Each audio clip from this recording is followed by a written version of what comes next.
And there they are waving at you. What Yeah, happened? yeah. I mean, and at that point it was more than one. And I am literally just trying to be normal in the room, just trying to be normal. At this point, the whole room, goes bright white. I don't know if it was lights in the room, like other worldly lights, or if I was ready to pass out. I'm not sure, but I just did not want to be discovered as this, right?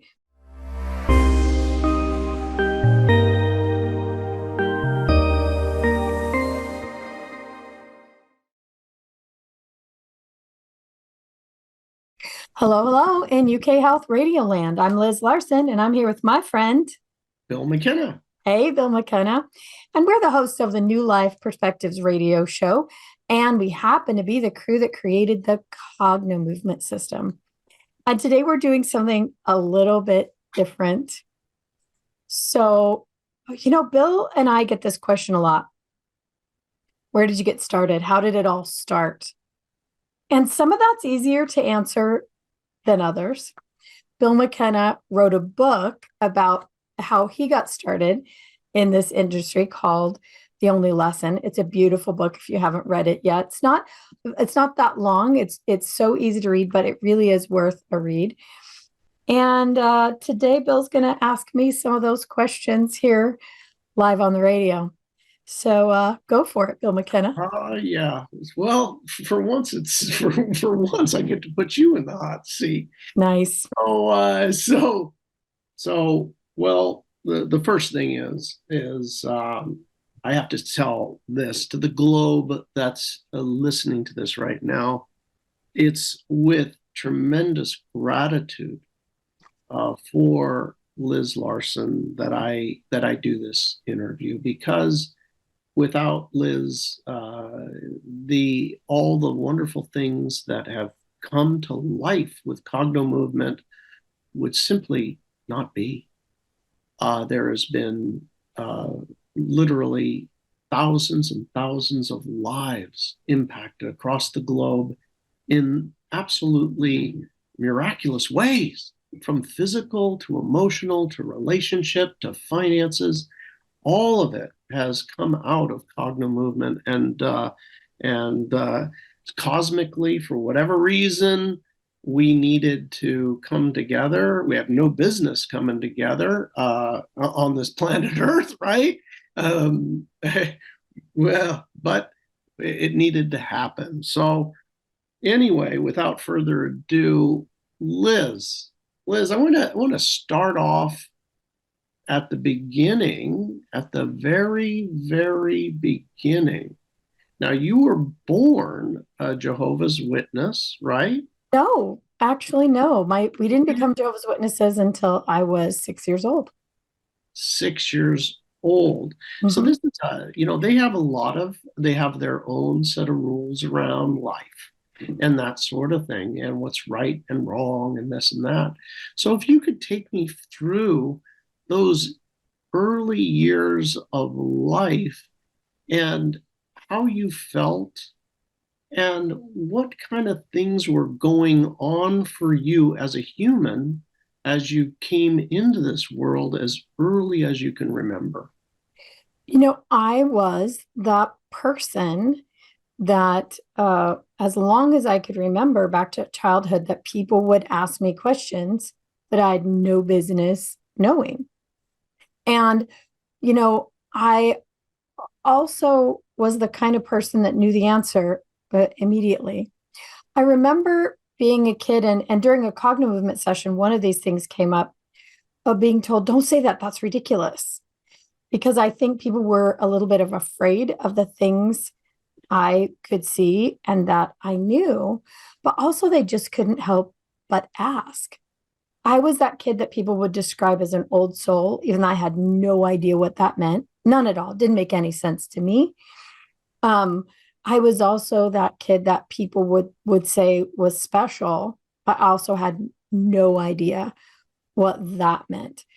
It just was that things were very magical in my life. Like, there were all kinds of, I could say that life looked sparkly to me back then. Everything looked sparkly. There were people in my life that I now know weren't actually physical people. There was a time in my life when my brother and I would play with my dolls. My brother's 2 years younger, so I made him play dolls with me. And there were names that we would use, people that we seemed to know that weren't people who were a part of our lives. So that's kind of how it started out. And then when I was 4, my family moved to Oregon. A big move. We were in Southern California and we moved to Oregon. And then in about 2 years, my parents became Jehovah's Witnesses. But it was very quickly after we arrived that they became friends with that community. The problem with that is they don't believe in the afterlife. And anything that I might be experiencing would then be considered demonic. Well, I was also a pretty bright kid. And so I started to learn very quickly what to say and what not to say. But we moved into a house that was 100 years old at the time. And it had a lot of interesting characters in the house at that time as well, which to me just didn't seem out of the ordinary. Most of them weren't scary. There were a couple of things that were. But I would wake up in the night, wake up physically floating through the house, having no idea how that was happening. It happened often. But as I got older, I really just, as you do, act like, well, that's a memory that didn't happen, except for that I know that it did.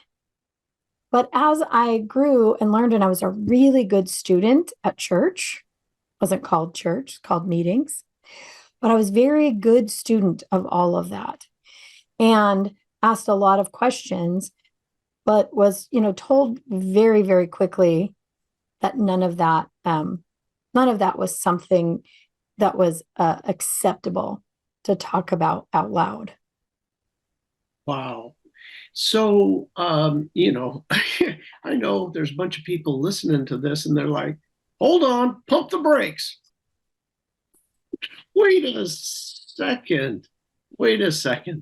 So we'll start with the seeing things. Like you actually had the experience of actually, you said, answering people's questions correctly at an age where you don't know the answer. It's just the answer, but you have no business knowing whatever that is. But somehow you knew, and people would take advantage of that and like, hey, you know what?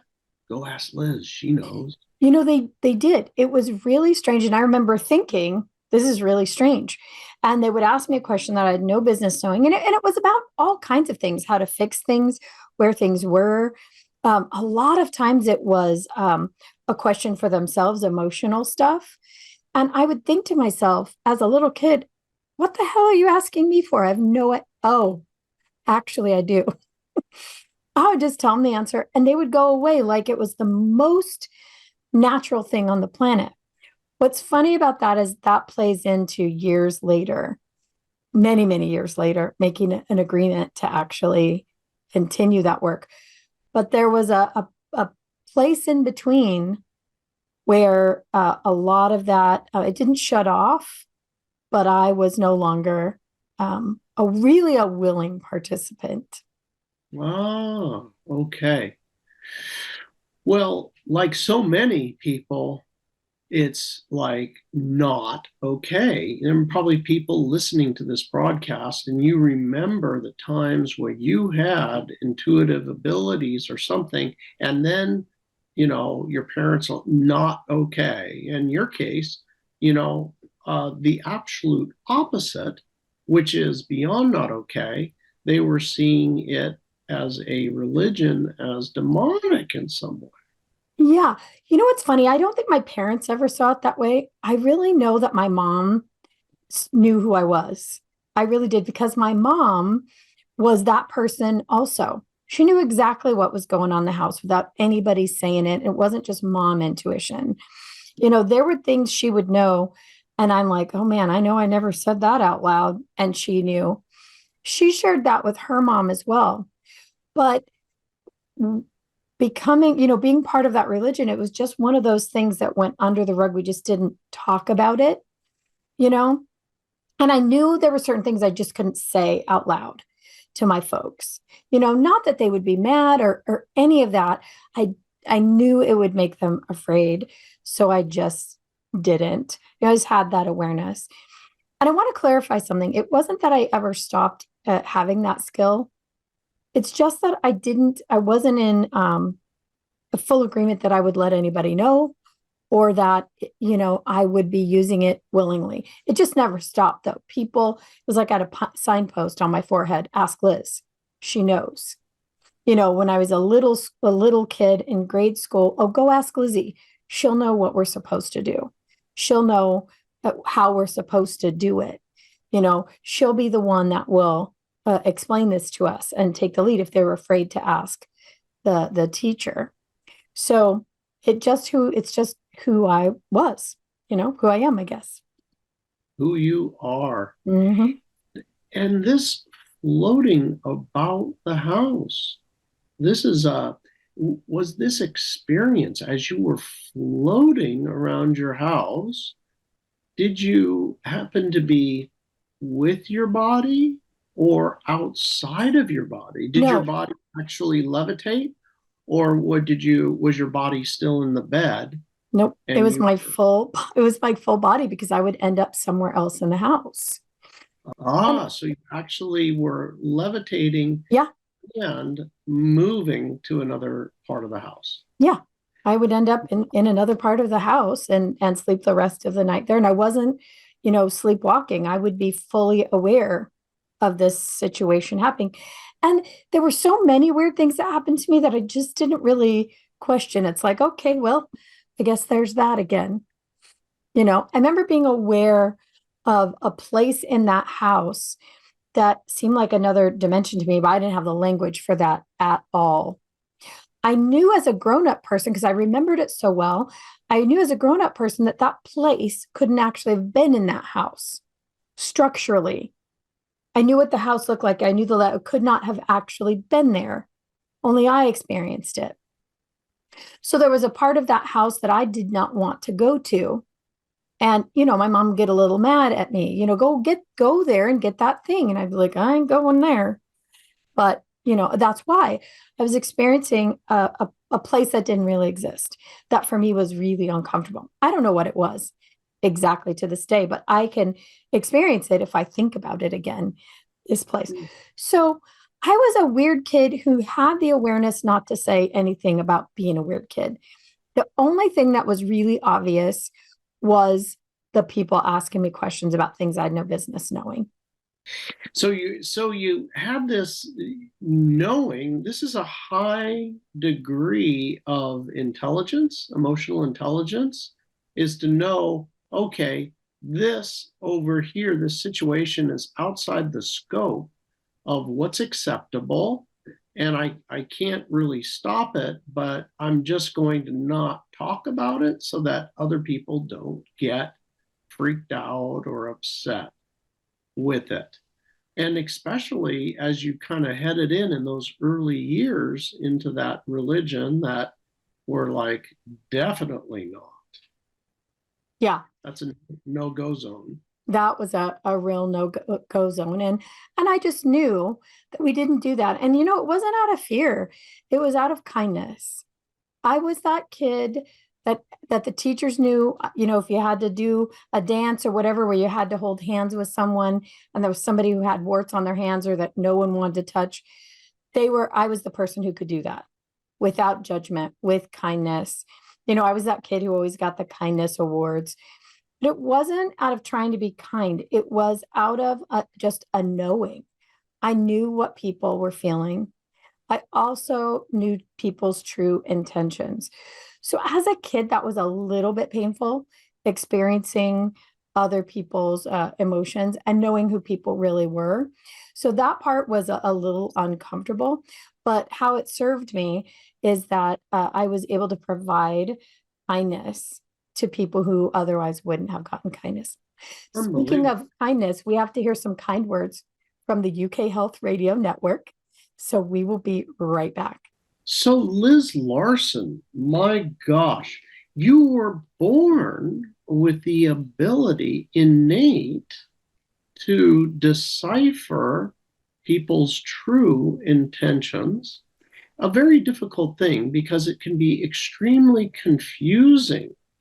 All of us get very confused at an early age because people are literally bigger than us. They're adults. That's what they're called. And they wear uniforms, robes, hats, special symbols, badges, all these things. And they are so right. They wouldn't do anything wrong or have a bad intention, right? These are kind of globally the way it is for all of us. So you had this ability. How was it going through life with this, knowing that? How did you navigate? Well, actually, what's interesting, it was never confusing for me.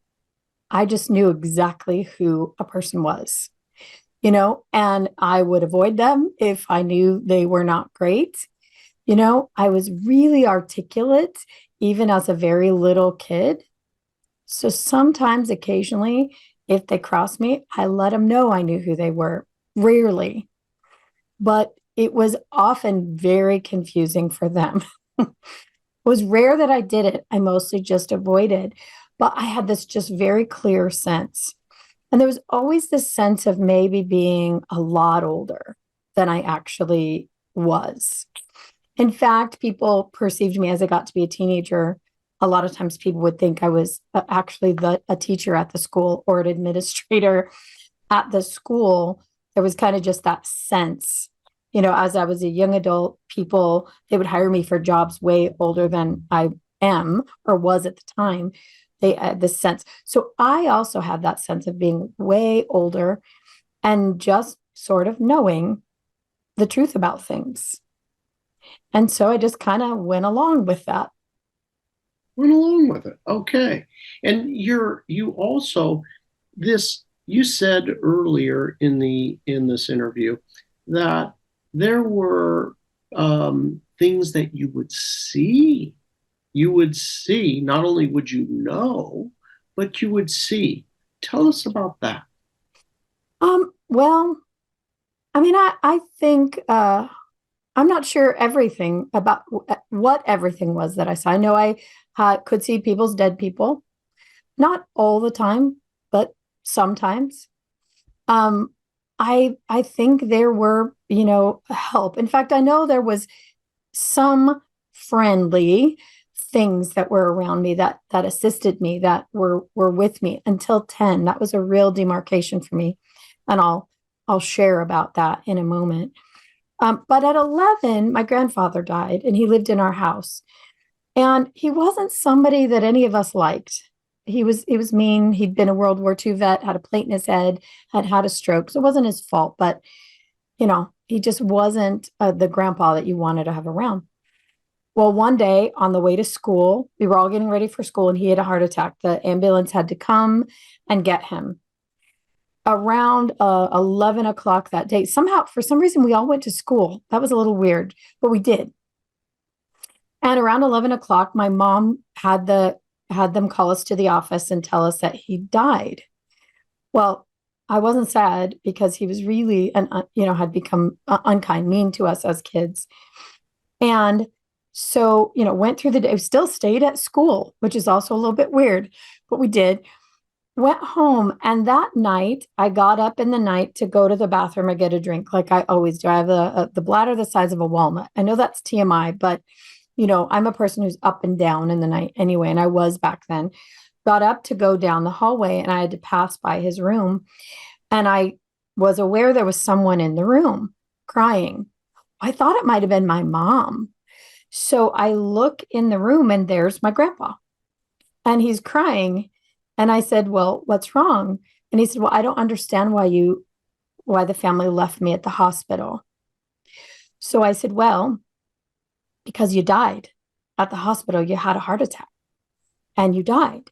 So I don't know, but you're really not supposed to be here. And then, he had an awareness and he was gone. So I wasn't asleep.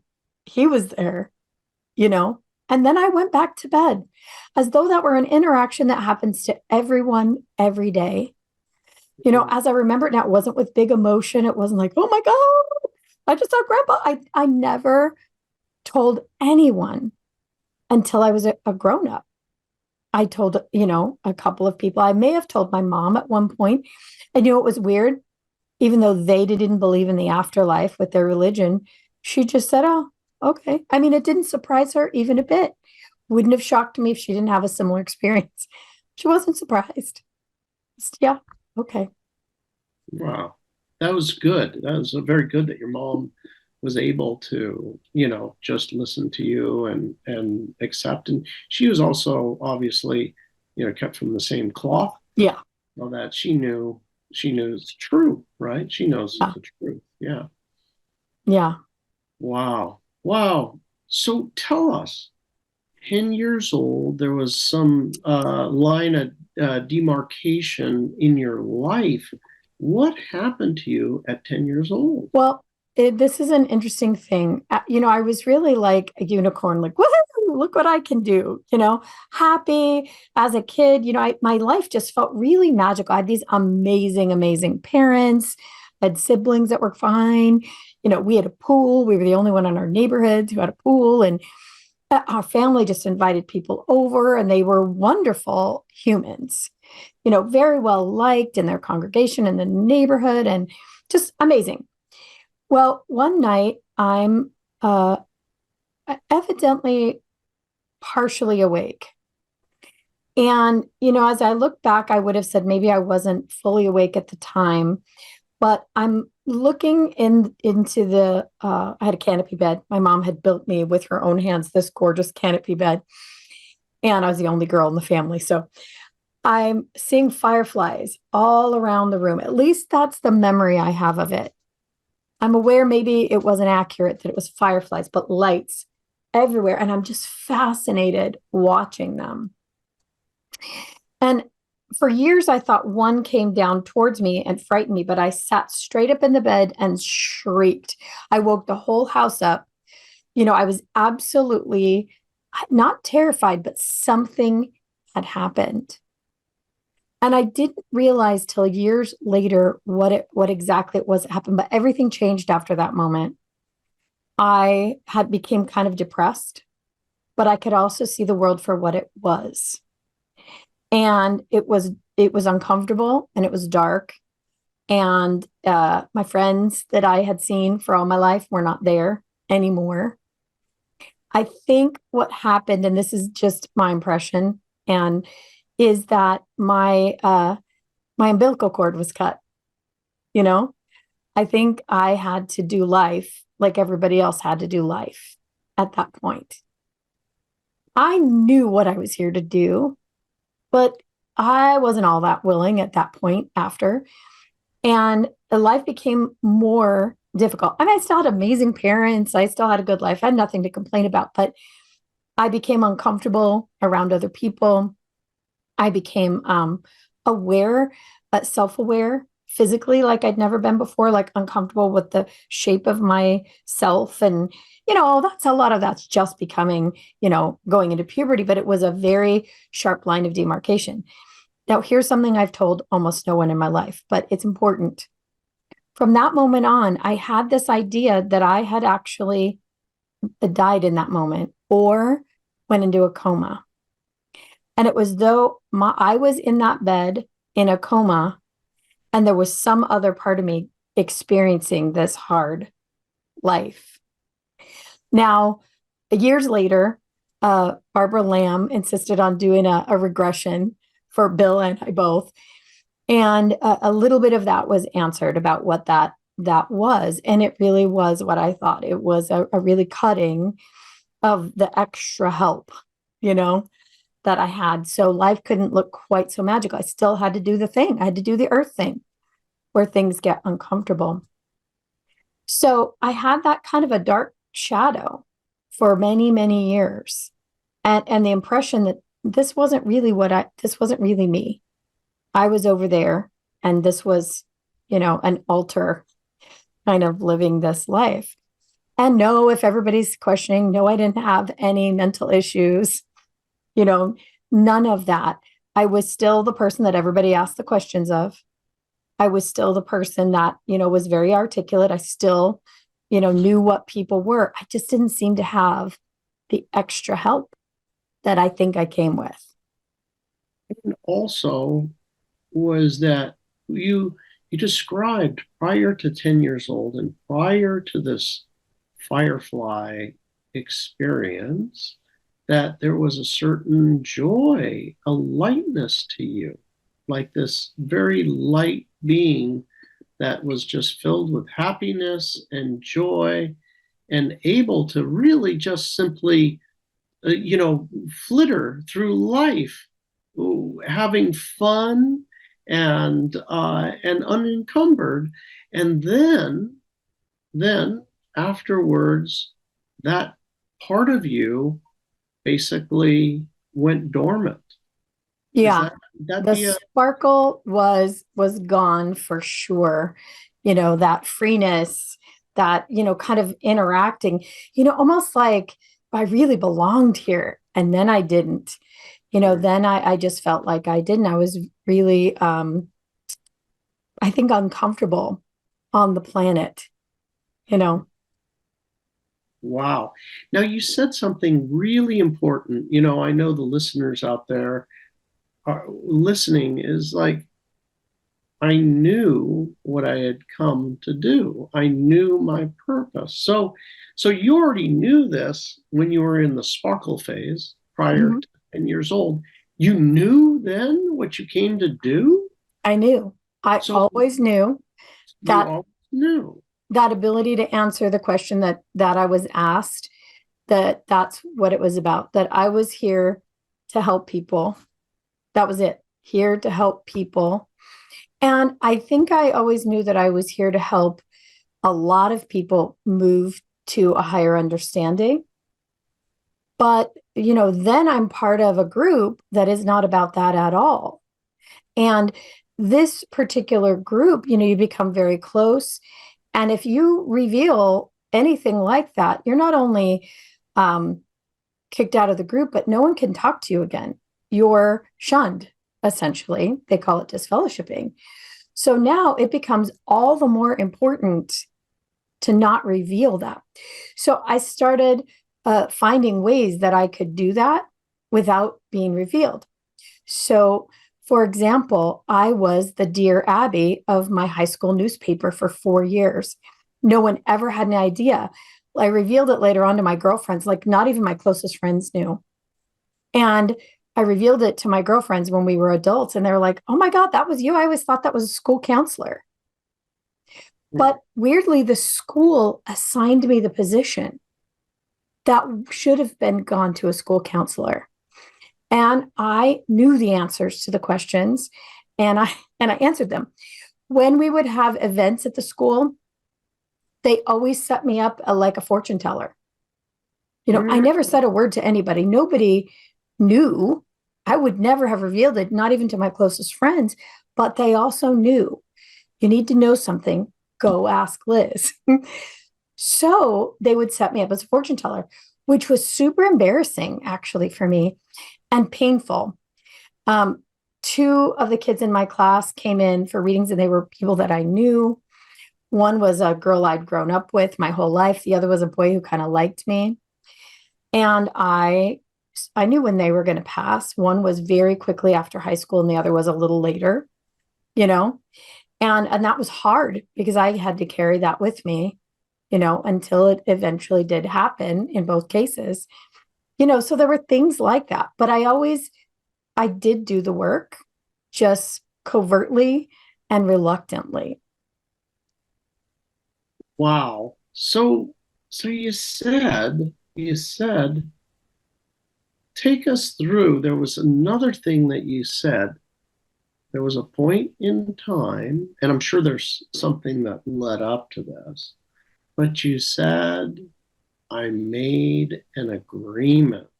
So tell us about what happened before and what led up to a agreement, and what was the agreement? So the If you agreement, can or willing. yeah, yeah, I can tell parts of it for sure. So it came a lot later. So before that, it would have made sense for me to go into counseling, but I couldn't do that. I couldn't sit in the room and feel everyone's emotions. And, I couldn't do that. That would have made sense for me. So every step of the way, I avoided the education that I would have needed for that. Um, in fact, it was a little bit weird the way that I would be pushed away from things and towards other things, educational wise. I went towards music for a while, which I was very good at. I went towards business after that. I was avoiding the giving people the answers to questions with my whole being. I somehow had gotten the idea that all of that was less than, that was a thing that people did who weren't smart. So I needed to do the smart things, right? I needed to do the business things. I needed to do the linear things. And yet, there was always this thing. I was the person that people would come ask the questions of. I was the person who was at 19 put in a manager position over someone who was in their 60s. Ridiculous on the part of the store owner, just ridiculous. But that's how people saw me. So eventually, in my avoidance, I ended up being the owner and the CEO of car dealerships with my family. And I started to dabble, taking a few classes, on the side, but they were very linear, one of which was the Sedona Method, which is very simple. Could you, would you, when? So there's nothing woo-woo about it. There was nothing spiritual about it. It was just a way to help people clear blocks. Only at the meeting that I went to, I had an encounter with these helpers again. They showed up. Oh, they showed back up again? Yeah, they did. So I was at this session, this Sedona Method session, and it's very straightforward. Could you let it go? Would you let it go? When? And they had us do this thing where you look at someone else in the eyes. I just hate that process. But you're sitting there staring at someone's face. So they said, don't do it with anyone that you knew or you came with. But I did know this one woman kind of, and she kind of knew me. And she really didn't want to do this with some of the people in the room. She's like, Liz, come over.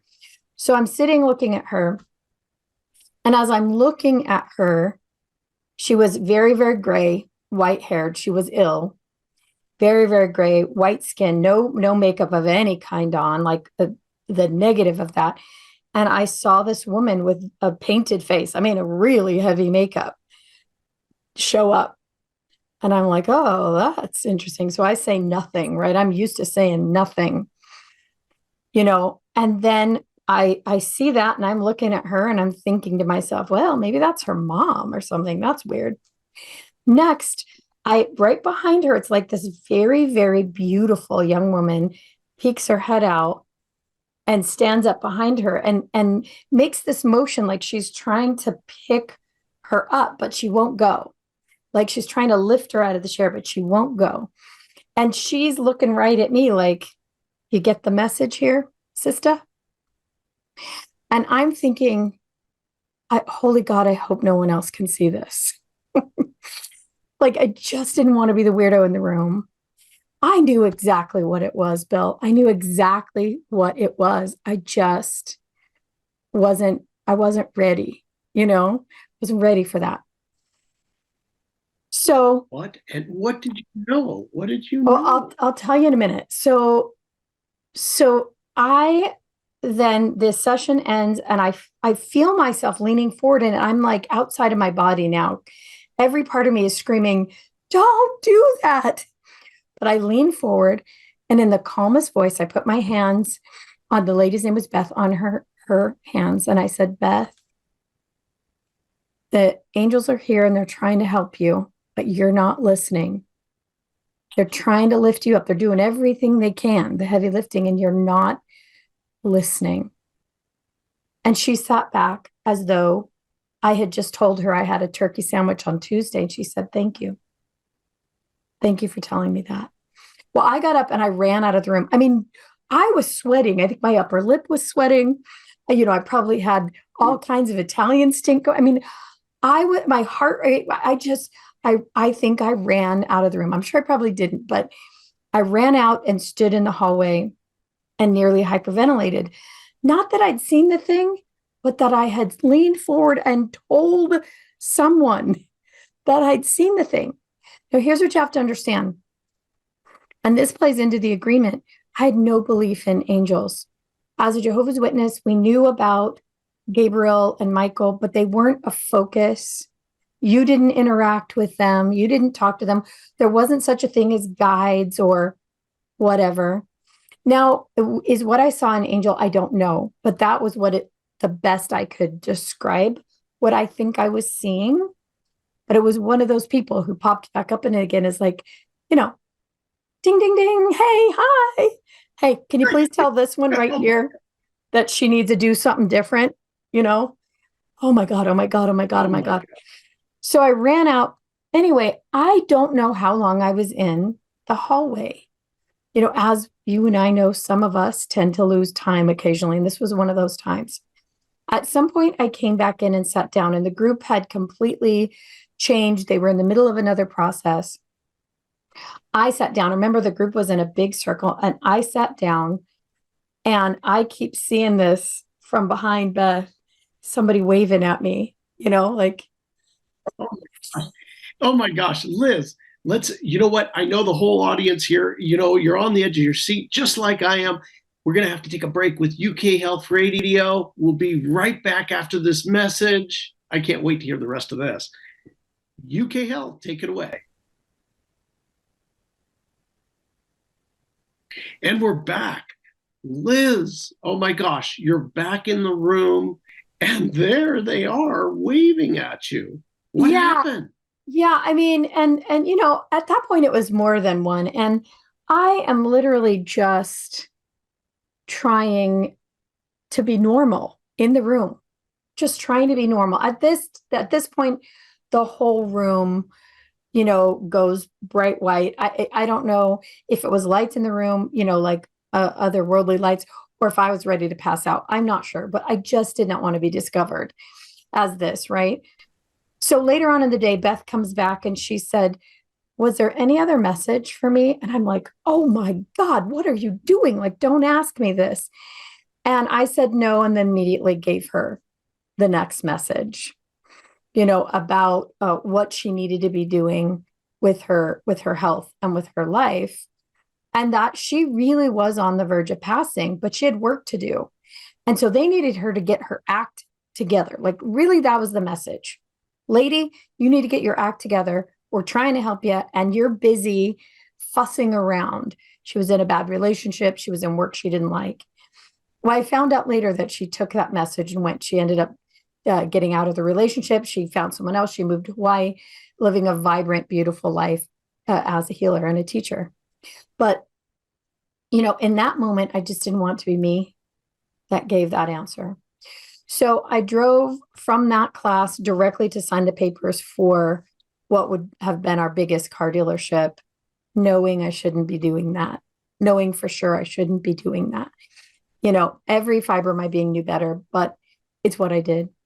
Well, we ended up getting, chewed up and spit out of that some years later.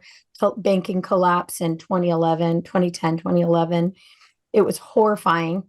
It was so painful. I didn't want to be on the planet in that situation.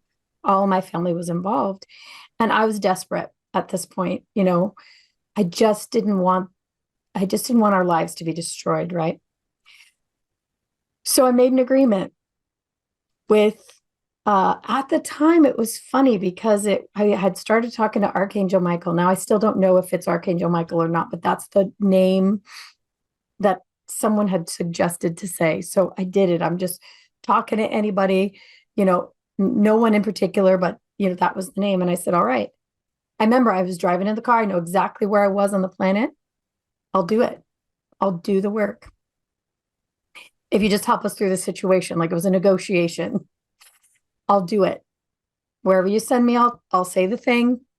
Just tell me where to go. I'll do it. I'll do the work. And I remember after that it would be at the mall, and I would tell my husband, I got to go stand in the purse department. Well, I don't buy purses and bags. I'm not that kind of a gal. Purse department. Oh, are you working? Yeah, I'm working. Even he knew at the time. So I would go stand in the purse department. And I remember this one night, there was nobody there. It was like 8 o'clock at night, and there was nobody in the purse department. But pretty soon, the lady who worked there, and she was an older lady, dressed beautifully, would work there. And she came over and she said, can I help you find something? I said, no, I'm just snooping. And she said, I have a question for you. And she asked me the biggest question of her life. And I knew the answer. And she said, thank you. And I walked away. I'm like, whoa, like, how is this working? Like, did she know to come to ask me? Do I have a sign on my forehead? So for years, that's what I did. I went where I was supposed to go. If I was supposed to help whoever, I did that thing. And then I became, decided I had to do the work, and I became an NLP practitioner, a master NLP practitioner with lots of other little education on the side, because it seemed linear. It didn't seem very woo-woo.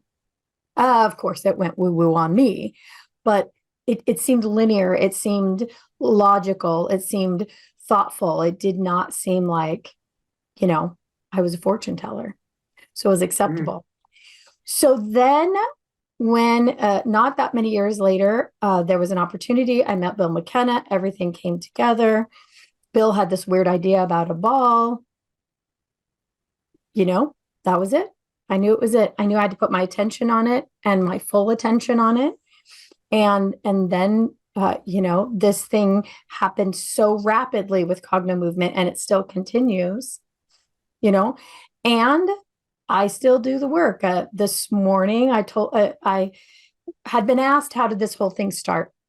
And I would give the short answer of how Bill and I met and, the magic of that. But I never really told the full truth about it. And this morning, that was the work. That was the direction. You got to tell the truth. And I don't know why. I don't know why today's the day, but it is. And maybe it's that it helps somebody else. Maybe somebody else will hear my story and be like, oh my God, that's me. And they'll understand what they're here to do. So it's funny. Recently somebody did an astrological reading, and somebody else did a human design reading. And I never instigate those. I'm just not that interested because I know what I'm here to do. And both of those reports, there was nothing else on there, but basically a person who knows how to read those, a description of what we do. That's it. That's the reason. And so there's many other things. They actually like describe. Yeah, they describe it. That they describe, this is what you're here to do. Yeah. Without knowing all of that. Just Yeah. like. Yeah, Wow. Exactly. Yeah, this is what I'm here to do. And by now, lots of has transpired, and I know that for sure. I know what I do when I'm not here on this planet. It has to do with teaching as well. I know where it is. That's what I do all night long in my sleep. So I know what it is now. And now I don't have any problem with the dedication to the work. I just never was willing to admit to, I think maybe some of the things that somebody might describe as the metaphysical aspects that came before. There's a reason I know things about the neurology I have no business knowing. There's a reason for it, and that continues. So that's really, there's help. If you were to ask me, do I channel a particular group? No, I don't. I guess there's information that comes. Do I know who they are? No, I don't. I have names that I use, but it's just the name that it showed up in the moment, and maybe it's the correct one. I'm just not the kind of person to put a lot of emphasis on it because the work's too important. I know that Bill and I are here to raise the consciousness of the planet through this work particularly. And there are other people around the planet who are receiving different kinds of work, equally important, that can speak to the people that they can reach. We can reach people who are ready for a technology, physical, logical, that can change their life. And I also think we're here for the people who are ready to live tons and tons of karma in this lifetime. Like the people we meet have had so much crap happen to them. They're ready to clear it out one by one and very, very rapidly so that they can serve. Bill and I tend to serve the group of people who are high-level teachers themselves so that they can go on and impact those that they're meant to reach. So there you have it, Bill McKenna. Oh my gosh, Liz Larson, amazing stuff. Like talk about, yeah, unveiling, right? This takes a lot to tell the truth, and because it's hard, right? You're listening to this, and a lot of it sounds like, oh my God, wait, somebody levitated, somebody actually sees things, I, all of those things are actually true. You might not think they're true until, as I say, things become real for you when they're real in your experience. There was a point in my life when levitation was something that, well, that's in the cartoons, or something. And it sure would be nice because I'd like to do that.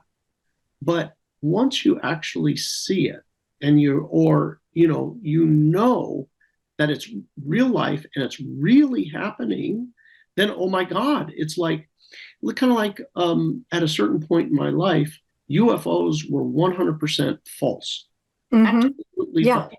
And that is, do not waste my time about talking about that because it is so full of it until you actually see one. And then you're like, holy cow, it's real. It actually is real. So anyway, the world is waking up to that reality. But these other things that Liz is talking about, again, these are actual real things. And I wouldn't have believed it in a million years until it became real in my actual experience. And I guess that's one of the things, like, right, the fact we can get along because, I know it's the damn truth, Yeah. and also there's a harmonization of our mission to be of service, to people individually and to serve the other people that are here to be the force multiplier, that are here to help the masses. Yeah. There's about 1,000 other weird things that you and I could share with everybody, but we just have 1 minute left. And there is one really important thing that I want to share. On our website, it says, become who you're always meant to be. And this is something I've told my children, and I want to share this with everyone else, that you never really live even one truly happy moment, not one, until you become who you came here to be. And that's true. Once I understood, and I always knew, but once I accepted my mission and I became that, life became a really magical place. All the things I experienced when I was a kid, there's that and more now, again. But it's true, and I'll say it again, you'll never live even one truly, truly joyful, happy moment until you become who you came here on the planet to be. So that's my story. Thank you. Thank you, Liz, for not only having the courage to tell everybody your story, but to actually live it, to live that, and to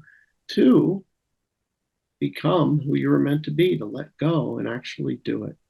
And now she's out the closet, everybody. She's out the closet. For the broom closet, right? All right, you guys. So, all right, now that we're done telling tales, we will be back again next week with some really interesting conversations. So until then, be safe and be well. Thanks for being here, Bill McKenna. And if you want some more stuff, 2 free ebooks, cognomovement.com. That's cognomovement.com. Thanks for being here with us on the New Life Perspective radio show. For more information or to find out more about the work that Bill and I do, please visit us at cognomovement.com or email us at info@cognomovement.com. See you again soon.